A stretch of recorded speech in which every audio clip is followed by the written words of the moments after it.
Is Danielle Sith making an enemy of BC Premier David Eby?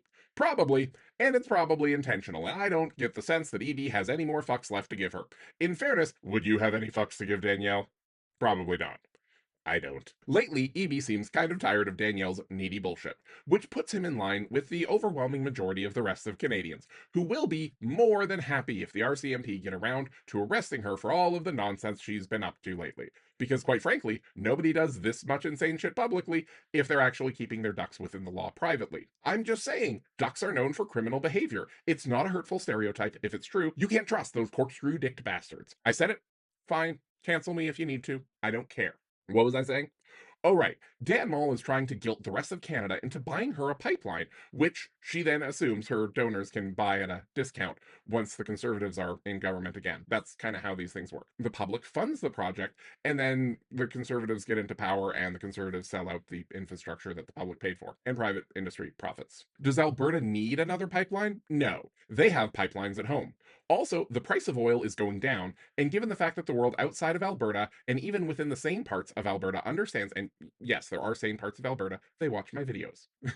The world understands that every summer the climate has been doing a microwave impression, and we understand that if Danielle gets her way, that microwave impression gets scarier. I just want to be able to breathe during summer, okay? Fuck off, Danielle. EB is pointing out that BC isn't willing to relent on their tanker ban of the northern shores of British Columbia, because it turns out people live there, and they don't like the idea of not being able to drink their drinking water because a pipe just spills into it, because that happens. That happens all the time. We know pipelines leak. People shouldn't never be able to drink from places that they used to get water because some oil company from America or China or somewhere else wanted to make money.